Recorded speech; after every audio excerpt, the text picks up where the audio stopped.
Hi friends, welcome to our YouTube channel governmental opportunities. आज के इस वीडियो में हम डिस्कस करने वाले हैं वाइट रिवॉल्यूशन इन इंडिया। जो भी स्टूडेंट्स या एस्पायरेंट्स यूपीएससी और एनी अदर गवर्नमेंट एग्जाम्स के लिए प्रिपेयर कर रहे हैं, उन सभी के लिए ये वीडियो बहुत मददगार साबित होने वाला है। इसीलिए इस वीडियो को लास्ट तक देखें और साथ ही में इस वीडियो को लाइक कीजिए। और अगर आपको ऐसे ही वीडियोस चाहिए तो हमारे चैनल को सब्सक्राइब कीजिए। So let's begin. Yes, white revolution introduction. तो सबसे पहले हम समझ लेते हैं कि वाइट रिवॉल्यूशन क्या है। हम इसका इंट्रोडक्शन देख लेते हैं। During the year 1964-65 the intensive cattle development programme was introduced in India for promoting white revolution in country. तो 1964-65 के वक्त गवर्नमेंट के द्वारा एक intensive cattle development programme introduce किया गया था। किस लिए? तो इंडिया में वाइट रिवॉल्यूशन को बढ़ावा देने के लिए, वाइट रिवॉल्यूशन की शुरुआत करने के लिए, यानी कि दूध की प्रोडक्शन को बढ़ाने के लिए। Later on in 1970s the National Dairy Development Board introduced a new programme named Operation Flood to increase the speed of the white revolution. तो बाद में फिर और 1970 में the National Dairy Development Board इसने एक नया और एक प्रोग्राम इंट्रोड्यूस किया जिसका नाम रखा गया ऑपरेशन फ्लड।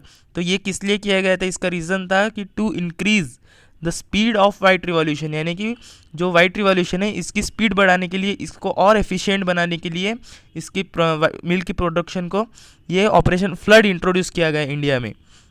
अगर हम इसकी डेफिनेशन निकालने जाए तो हमें डेफिनेशन मिलती है the revolution associated with the sharp increase in the milk production in country is called the white revolution. यानी कि ऐसा रिवॉल्यूशन जो बहुत ही हमें ज़्यादा तेज़ी से हमें मिल्क की प्रोडक्शन में ग्रोथ देखने को मिली, जिस रिवॉल्यूशन की वजह से, उसी रिवॉल्यूशन को हमने नाम दे दिया white revolution. In India it is also known as Operation Flood. तो इंडिया में वाइट रिवॉल्यूशन को ऑपरेशन फ्लड के नाम से भी जाना जाता है, क्योंकि ये जो वाइट रिवॉल्यूशन है हमें इसमें जो ग्रोथ देखने को मिली वो ऑपरेशन फ्लड के वजह से ही देखने को मिली। इसलिए इसका वाइट रिवॉल्यूशन का नाम इंडिया में ऑपरेशन फ्लड ही रख दिया गया है। Then white revolution objectives. तो इसके ऑब्जेक्टिव्स क्या थे? First, creating a flood of milk by increasing the production. तो यानी कि फ्लड ऑफ मिल्क यानी कि दूध की बाढ़ लाना, यानी कि सच में नहीं लाना, यानी कि मतलब कि दूध का प्रोडक्शन इतना बढ़ा देना कि सभी कंट्री की पूरी पॉपुलेशन को वो बराबर सबको डिस्ट्रीब्यूट हो सके, इतना दूध हम प्रोड्यूस कर सके। Then increase the income of rural farmers. तो जो गांव के जो फार्मर्स थे, रूरल फार्मर्स थे, इनकी इनकम को भी बढ़ाना, यानी कि अगर वो दूध ज़्यादा प्रोड्यूस करेंगे और उनको एक अलाइड हमें उनकी एक इनकम का सोर्स हमें ये देखने को मिलता है डेयरी फार्मिंग। तो इससे रूरल फार्मर्स की भी इनकम बढ़ेगी। Then provide milk to consumers at the fair price. और साथ ही में जब मिल्क का प्रोडक्शन ज़्यादा होगा तो मिल्क के प्राइसेस भी घटेंगे, और जिसकी वजह से जो कंज्यूमर्स है ये एक फेयर प्राइस में दूध को खरीद पाएंगे और अच्छा दूध उन्हें मिल पाएगा। Then father of white revolution. तो फादर ऑफ वाइट रिवॉल्यूशन कौन थे? डॉक्टर वर्गेशी कुरियन। तो ये जो आप यहाँ पे फ़ोटो देख पा रहे हो ये उनकी फ़ोटो है। He is the chairman of Ndidi board. तो यानी कि नेशनल डेयरी डेवलपमेंट बोर्ड के ये चेयरमैन थे। इन्होंने ही ऑपरेशन फ्लड को लाया था, इसलिए इनको फिर फादर ऑफ वाइट रिवॉल्यूशन का दर्जा मिला है। Then phase of white revolution को अगर हम देखें तो उसे हम 3 फेजेस में डिवाइड कर सकते हैं। First phase is phase 1।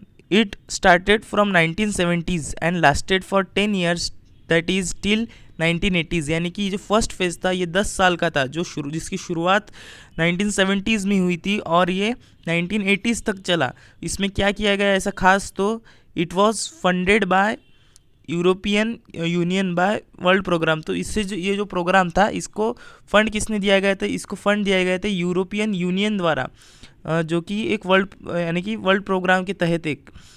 Then phase two it started from 1981 and lasted for 5 years, that is till 1985।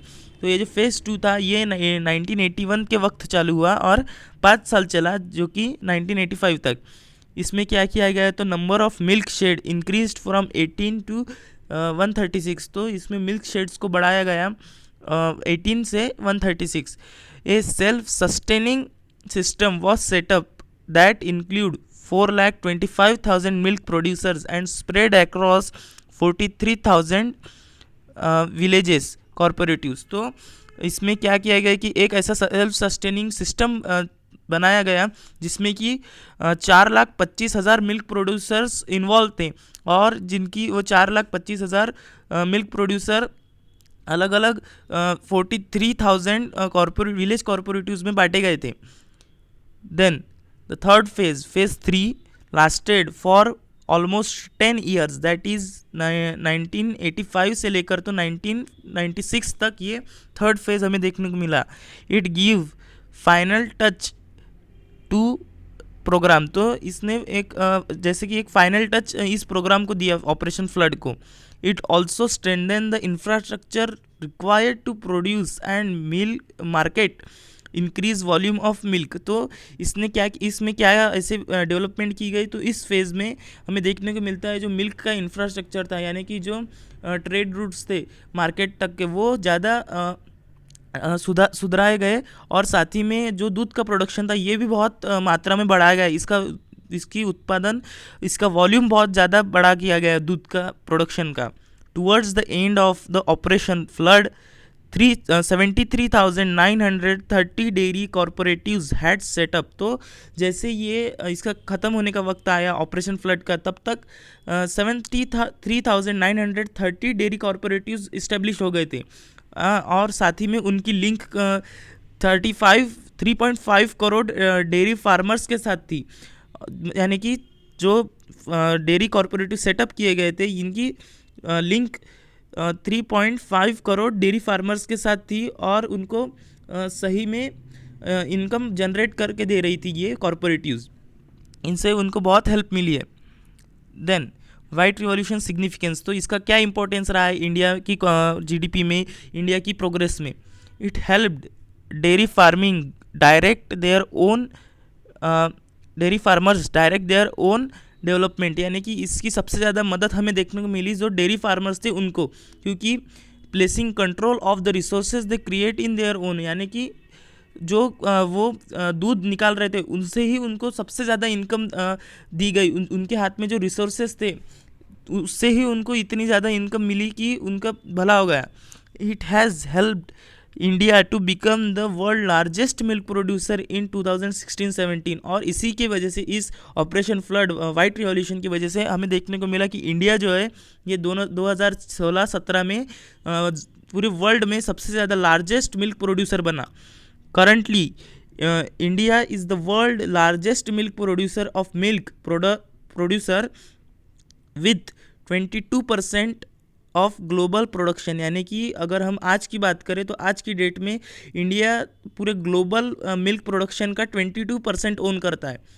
Then Amul Anand milk union limited, इसका भी हमें बहुत रोल देखने को मिला वाइट रिवॉल्यूशन। तो कैसे, तो ये जो था ये गुजरात बेस्ड कॉरपोरेशन था, corporative society Amul, which was the engine that drove the success of white revolution. तो ये इसने एक इंजन की तरह काम किया वाइट रिवॉल्यूशन की सक्सेस में। सो होप यू अंडरस्टैंड कि वाइट रिवॉल्यूशन क्या था और इसका सिग्निफिकेंस आप समझ गए होंगे, इसके ऑब्जेक्टिव्स क्या थे, इसका हमने पूरा इंट्रोडक्शन देखा।